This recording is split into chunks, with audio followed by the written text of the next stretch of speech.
nous rejoint sur Anas 24 et bienvenue dans cette édition d'information. En vue d'organiser le dialogue national inclusif, le comité du dialogue mis en place a déployé les mois derniers dans les villes du Tchad et ceux de la diaspora. Ce 23 novembre 2021 a eu lieu à l'École nationale d'administration une cérémonie de restitution par les équipes dépêchées pour les consultations avec les forces vives de l'intérieur et ceux de l'extérieur. La dite cérémonie d'ouverture de séance a été rehaussée par la présence du ministre d'État chargé à la réconciliation nationale et du dialogue, Achek Louba, que je vous invite à suivre un extrait de son propos au micro de Donatien Kidank. Gravité de la situation dans laquelle nous sommes et a pris la mesure de sa responsabilité personnelle pour y contribuer. Ce n'est pas le lieu encore de nous féliciter, mais c'est bien de le signaler.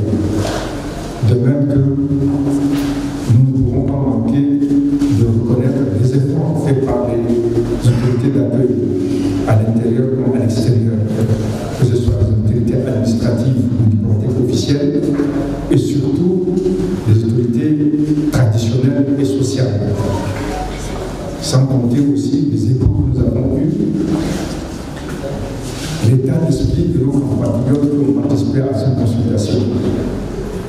Beaucoup de problèmes ont été soulevés, parfois dans le désordre, parfois avec des excès, mais nous pensons que quelque chose est déjà acquis, définitivement acquis.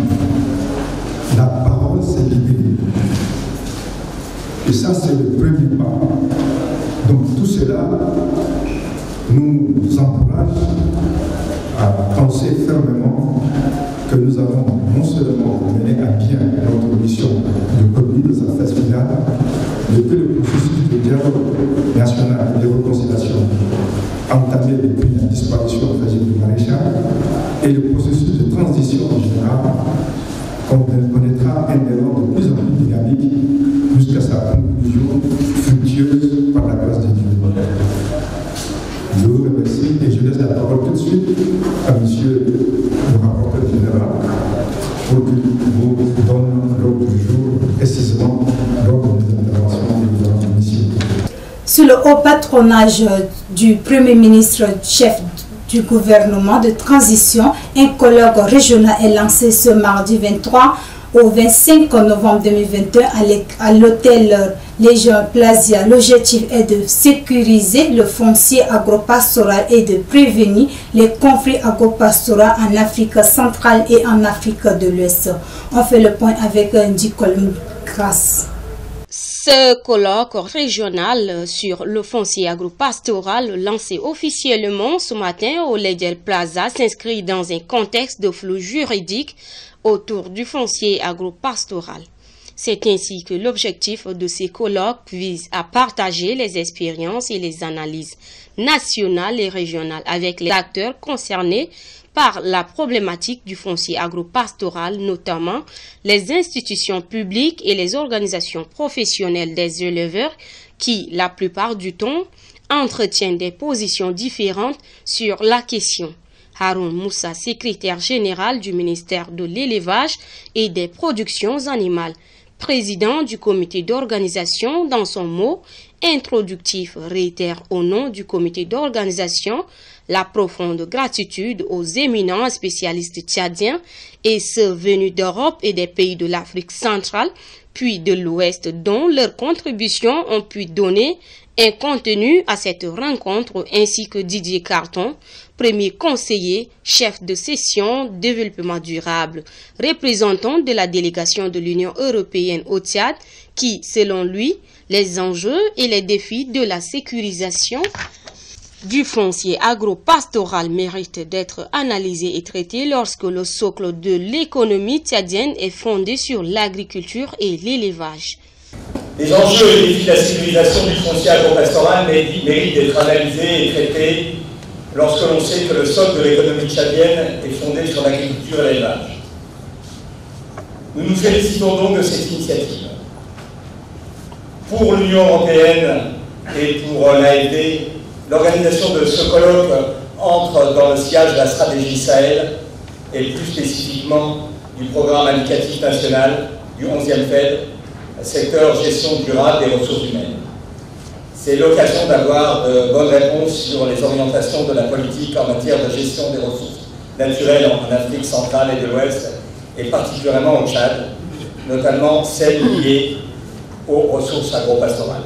Ces colloques devraient partager surtout les travaux en cours et aider à créer des connaissances autour du foncier agro-pastoral pouvant servir de matrice des futurs tests innovants et les politiques publiques de sécurisation du foncier agro-pastoral, à l'instar de ce qui est en train d'être développé par la plateforme pastorale du Tchad. Une photo de famille a marqué la fin de l'ouverture de cet atelier. Le chef de la diplomatie tchadienne a reçu en audience la représentante spéciale de l'Union européenne pour le Sahel, Madame Emmanuelle Derez, 22 novembre 2021. Les deux diplomates ont échangé sur la situation sécuritaire au Sahel et le processus de transition au Tchad. On fait le point avec nos confrères de la télé-Tchad. La première diplomate à être reçue par le chef de la diplomatie tchadienne est la représentante spéciale de l'Union européenne pour le Sahel, Madame Emmanuela Delre. L'ambassadeur Chérif Mahamadzen et la diplomate européenne ont échangé autour de la question de la sécurité au Sahel et du processus de transition en cours au Tchad. Les deux parties se félicitent des coopérations qui les lient. Le Tchad est un pays très important comme partenaire pour l'Union européenne. Nous sommes très heureux de savoir qu'il y a la volonté de conduire le processus de la transition en respectant le calendrier qui a été établi dans 18 mois. Et surtout, l'Union européenne a la volonté d'appuyer le processus. Après la représentante de l'Union européenne, c'est au tour de Mme Najat Mala-Mdjid de rencontrer le ministre des Affaires étrangères de l'intégration africaine et des Tchadiens de l'étranger, l'ambassadeur Chérif Mahamadzen. Les deux personnalités ont fait le tour d'horizon des questions relatives à la protection des enfants tchadiens. Ils ont également abordé la transition au Tchad qui retient l'attention de l'Organisation des Nations Unies. Pour la représentante spéciale du secrétaire général de l'Organisation des Nations Unies en visite au Tchad, la question de protection des enfants préoccupe à plus d'un titre son institution. L'envoyé spécial de la République tchèque pour le Sahel, l'ambassadeur Toumaï Ulinik, des affaires étrangères, l'ambassadeur tchadien Chérif Mahamadzen. Cette audience est basée sur la coopération gagnante des deux parties.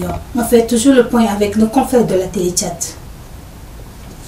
De travail qui vient témoigner la volonté de la République tchèque de renforcer ses relations de coopération avec le Tchad.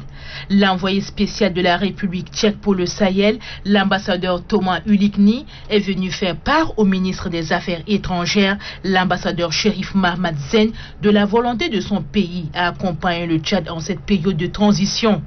Ce tête-à-tête entre les deux personnalités a porté également sur les questions d'intérêt commun des deux pays. On s'est mis d'accord pour procéder avec une coopération plus étroite dans le domaine, par exemple, agriculture, l'industrie lourde, technologie, et avec l'inauguration de notre toute première représentation diplomatique ici au Tchad, nous sommes prêts de coopérer plus étroitement. Les deux personnalités se sont séparées dans l'espoir de voir le fruit de leurs échanges se matérialiser dans les tout prochains jours.